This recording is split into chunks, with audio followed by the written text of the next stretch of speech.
Hello, isang mapagpalang umaga po sa ating lahat. Purihin ang Panginoon at narito na naman tayo upang mag-aral ng kanyang salita bago tayo magpatuloy sa ating mga maghapon. At ang devotion po natin ngayong umaga ay pinamagatan po nating Faithful to the Finish. At ang ating verse po ay mula sa Hebrews chapter 12 verse 1. Ang sabi po, Therefore, since we are surrounded by such a great cloud of witnesses, let us throw off everything that hinders and the sin that so easily entangles, and let us run with perseverance the race marked out for us. Amen. Purihin ang Panginoon. So basahin po natin dito sa ating Our Daily Bread. After running 32 kilometers or 20 miles of the Salomon Kildare Marathon in Great Britain, a runner dropped out and rode a bus to a wooded area near the finish line. Then he entered the race and claimed third prize. When officials questioned him, he stated that he stopped running because he was tired. Many of us can relate to the exhaustion of the worn-out athlete as we run the race of the Christian faith. The book of Hebrews encourages us to run with endurance the race that is set before us. Sabi po sa Hebrews 12:1, yung nabasa po natin kanina sa last part niya, let us run with endurance the race that is set before us. Amen. Running with endurance requires that we lay aside the sin that stands in our way and shed the weights that hold us back. We may even have to press on through persecution. Sabi po sa 2 Timothy 3:12, in fact, everyone who wants to live a godly life in Christ Jesus will be persecuted. Amen. So nakaka-relate po tayo doon. Talagang pagka gusto po nating mamuhay ng ayon sa kalooban ng Diyos, tayo po ay makakaranas ng persecution. So to prevent weariness and discouragement in our souls, the Bible urges us to focus on Christ. Yun naman po ay nasa Hebrews 12:3. Consider him who endured such opposition from sinners so that you will not grow weary and lose heart. So, kung ayaw po nating mapagod at manghina, lagi po nating isipin ng ating Panginoon na in-endure yung lahat ng opposition or from sinners or yung lahat ng persecution po When we pay more attention to Him than our struggles, we will notice Him running alongside us, supporting us when we stumble, and encouraging us with His example. So sabi po sa 2 Corinthians 12:9, But He said to me, My grace is sufficient for you, my power is made perfect in weakness. Therefore, I will boast all the more gladly about my weaknesses, so that Christ's power may rest on me. So ito po si Apostle Paul, sabi po sa kanya ng Panginoon, My grace is sufficient for you, my power is made perfect in weakness. So, kung nais po nating matapos yung ating race bilang mga mananampalataya, mag-focus po tayo sa ating Panginoong Jesus. So, pagka nakafocus po tayo sa Kanya, makikita natin na andyan siya para suportahan tayo. Dito nga po sa sinabi niya sa 2 Corinthians 12:9. And sa 1 Peter 2, chapter 2, verse 21 to 24, To this you were called, because Christ suffered for you, leaving you an example that you should follow His steps. He committed no sin, and no deceit was found in His mouth. When they hurled their insults at Him, He did not retaliate. When He suffered, He made no threats. Instead, He entrusted Himself to Him who judges justly. He Himself bore our sins in His body on the cross, so that we might die to sins and live for righteousness. By His wounds, you have been healed. Amen. So, makikita po natin doon yung yung sa sinulat ni Apostle Peter na sinabi po niya na ang ating Panginoon nga po ay nag-suffer para sa atin wala po siyang kasalanan, wala po siyang ginawa, pero tinanggap niya yung mga parusa sa ating kasalanan at hindi siya gumanti doon sa mga sa kanya, ng insulto sa kanya, nagpahirap sa kanya So siya yung nagbayad ng ating mga kasalanan sa cross. So we are called to follow His example, to follow His steps. Pero yung kagandahan po doon, sabi doon sa 24, by His wounds, you have been healed. So yung mga napagdadaanan po nating paghihirap napagdaanan na po yan ng ating Panginoon, pinagtagumpayan na po niya yan para sa atin. Keeping our eyes on the author and finisher of our faith will help us stay close to the source of our strength and remain faithful to the finish. Amen. So sabi po sa Hebrews 12:2, fixing our eyes on Jesus, the pioneer and perfecter of faith. For the joy set before him, he endured the cross, scorning its shame, and sat down at the right hand of the throne of God.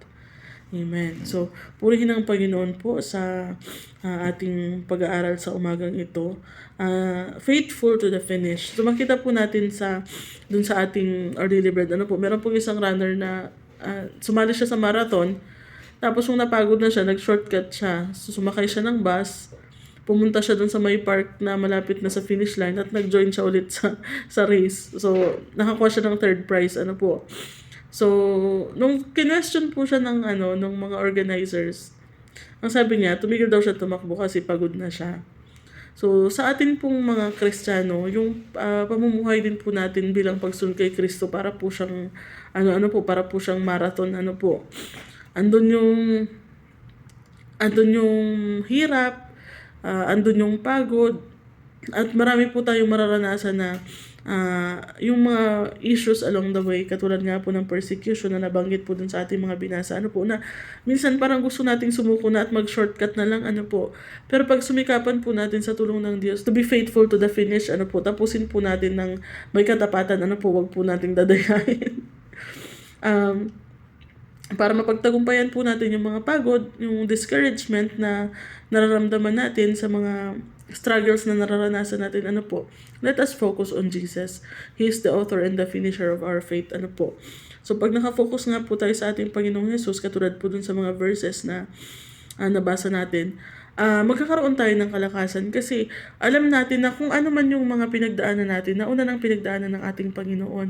Ano mang paghihirap na pinagdadaanan natin, napagtagumpayan na yan ng Panginoon. So, kung napagtagumpayan niya yan, kayang-kaya din natin sa tulong niya, hindi niya tayo pababayaan. Kasi alam niya yung pakiramdam nung dumaan sa ganun, ang Panginoong Jesus po mismo ang tutulong sa atin. At doon nga po sa mga panahon na tayo ay nanghihina, doon po lalong nakikita yung kapangyarihan ng ating Diyos.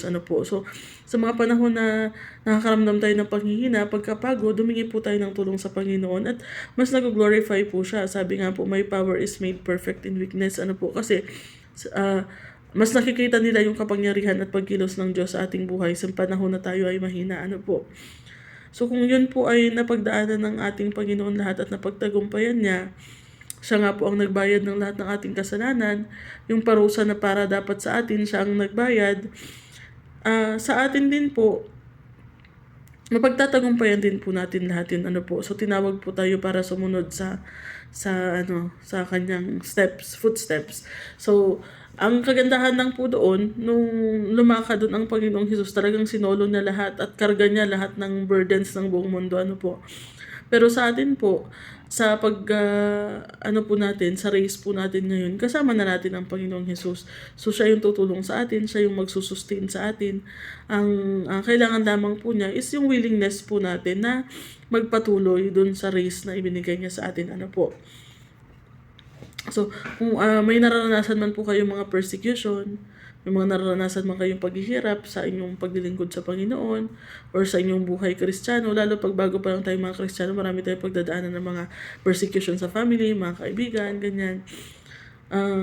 Ibigay po natin lahat sa Panginoon. Humingi po tayo ng tulong sa Kanya kasi pagka kinarga po natin yan ng sa sarili lang po nating lakas, ayun po ang mangyayari, manghihina po tayo, mapapagod at susuko tayo, Pero kung ibigay natin sa Panginoon, hayaan natin na siya magbigay ng kalakasan para madala natin lahat ng mga struggles or kabigatan, hayaan natin na siya yung magkarga sa atin, para maging magaan po yung ating, hayaan po natin na siya yung magkarga ng ating mga kabigatan para maging magaan po yung ating pagtakbo, ibigay po natin lahat sa Kanya.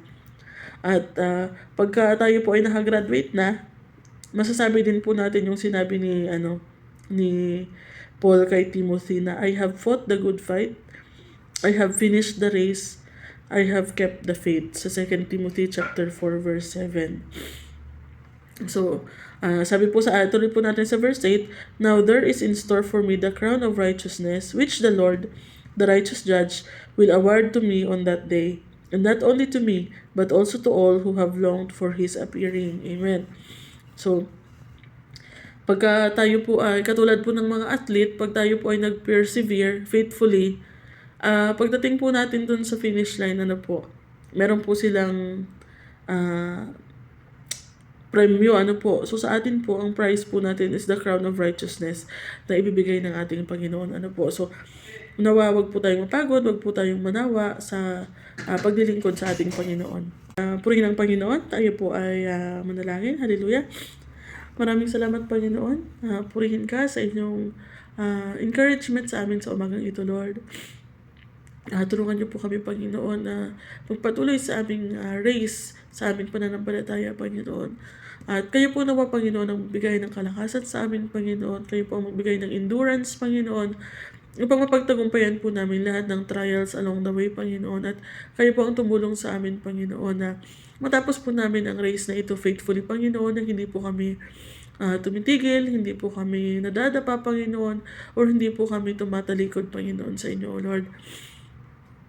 Huwag niyo po nawang hayaan na matigil kami, Panginoon, sa aming race na ito, kundi tuloy-tuloy lamang, Panginoon, with your help.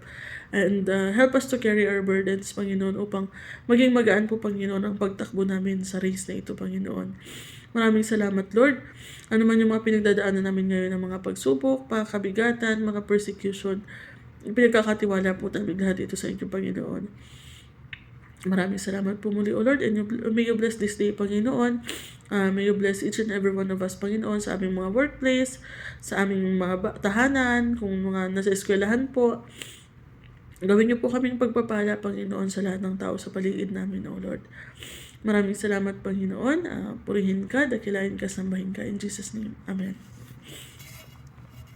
So, ayun po, maraming salamat po mga kapatid sa inyong pakikinig.